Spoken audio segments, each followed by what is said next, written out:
We experience intrusive thoughts and images, or maybe just thoughts, just images of your partner's romantic past.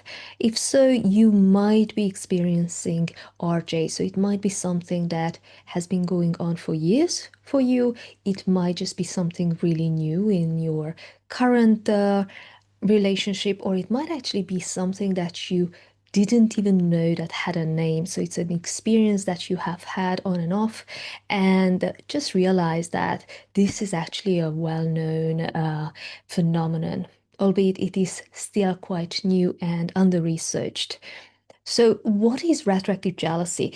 Uh, in comparison to other forms of romantic jealousy, let's say um, reactive jealousy, which is somebody's reaction to a third party. So you might see any situation or a piece of news. So you might see your partner flirting with somebody. So you react with jealousy to the threat of losing your partner, and or maybe after an affair. Yeah, so that would be reactive jealousy. And then there is anxious jealousy. It has other names as well, but so anxious jealousy would be kind of, you want to prevent it even happening. So there are no signs, there is nothing happening, but the person is constantly experiencing that they might lose their partner, and sees threats or projects threats and signs where there isn't any. Now, retroactive jealousy compared to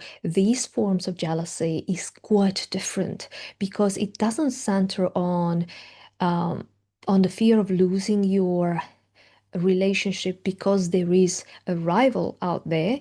It's somebody from the past. So it is the stress that you're feeling about your partner's past romantic relationships, sexual relationships, and there are many things happening. So there's the emotional, so it could be, so anything could be a trigger. So this is one of the difficulties of RJ and jealousy in general as well, unless it's reactive, that anything could act as a trigger, and therefore you can never really prepare for it. You always feel that you are at the mercy of things, because it's not just the fact that your partner might talk about their ex. They might actually talk about an experience that you connect with their ex or one of the exes, or you might just see a couple or hear a story, and that makes the whole retroactive jealousy, the RJ, just start. So it could even be a movement on your part, just sitting in a certain way, something that somehow gets associated with these feelings can trigger it, which really leads to both you feeling insecure about when might the next crisis happen, and your partner actually feeling that I don't know what I can share, what I can't share, how I should behave so that we avoid this. So there is the emotional part of it, which you, so there, you might feel insecure, you might feel that you might feel a lot of fear, you might even feel disgust uh, towards your partner, especially when it goes on for a while. So it might not be the first thing. So might be kind of a cyclical thing that you go into with fear, and then with that might morph into anxiety, and then you kind of exhaust yourself and you feel a disgust, or it can be a mixture of a lot of things.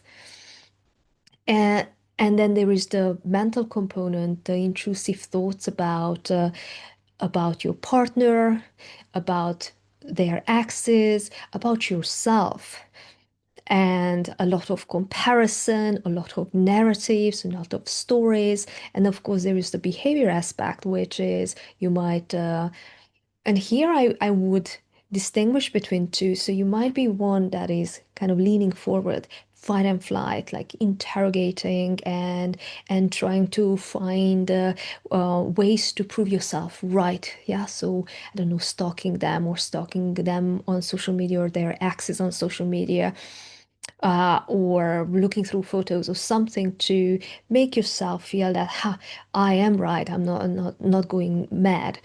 And there is the other one who's kind of leaning back, so it's kind of going to more akin to freeze state, the kind of feeling paralyzed by and disconnected by these immense emotions.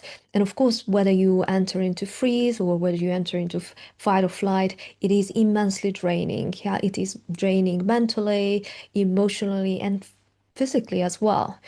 It's these states, or we have these states so that we can um, overcome obstacles, but there isn't, like when you're trying to escape a real threat, let's say you're running away, or I don't know, you're walking somewhere and you realize that there is a danger and you start running. Yeah, so then you need fight and flight to be able to run, to mobilize that energy. But there is something that where you have to fight. You fight yourself in a situation. And of course, if you're in a situation where you can't escape, like an animal when uh, uh, they get caught, yeah, so they are just about to die, then freezing helps them not feel, kind of disconnect from it, or helps them if the that animal, like let's say the lion, gets distracted by something, then they can just shoot off and be saved because the other animals thought that they were dead. So we work in the same way physiologically, but these are really for very short times. Whereas when you're experiencing RJ, it can go on for days. Or it can go on for hours. It's not something that it's 5 minutes. And also, there is no real enemy there. Yeah, so which is why it is so complex, right? So there is no real rival because you know intellectually that the past doesn't matter, you know all this, which is why when you're no longer in that triggered state, you probably ask yourself, what is happening here? Because you know very well that it doesn't matter, but you cannot bring that in when you're when you're triggered, when you're going through an RJ crisis or an RJ feeling. So if we ask the question, can a relationship survive this? Then I would want to uh, first and foremost challenge you. Do you really want your relationship just to survive this? Or are you looking to thrive in your relationship? So, because the simple answer to would my relationship um, survive RJ would be yes, it can survive it with a partner who is immensely supportive and kind, and you learn to work through it or you learn to cope with it, because things are possible, of course. But I want to urge you to also not close the door to the possibility of overcoming this or decreasing its intensities to such an extent that if not, when we all have intrusive thoughts, yeah? So whether somebody has RJ or not, the intrusive thoughts can arrive and can arise, and it does because it's our brain naturally comes up with a lot of junk. It's just what happens. So but then for some of us or for most of us it will go to, oh, it's neutral, it doesn't matter. Yeah, and then for others it will become a story. It will just grow and grow and grow until you exhaust yourself, and somehow you find a form of reassurance either by them reassuring you, or you just basically cognitively exhaust yourself out of it. Um, so, uh, so what you want is to get to a point of, here's the intrusive thought and it's kind of neutral, or it doesn't last for days. It can last for 5 minutes, or it lasts for a very, very short time. So the impact, the intensity is very different. So I would really encourage you to not look at it as something that has to be part of your life, because when we approach things that way, we can we can kind of pave the road towards it. Yeah, so finding a way to work through what is underneath it is very important, because RJ is really a symptom. So when I work with somebody, it's really when we go deeper into what sort of things, and it is very different for everybody. So yes, there are certain commonalities and factors, such as what meaning we attach to things, what meaning we attach to a relationship, to ourself within the relationship, our partner.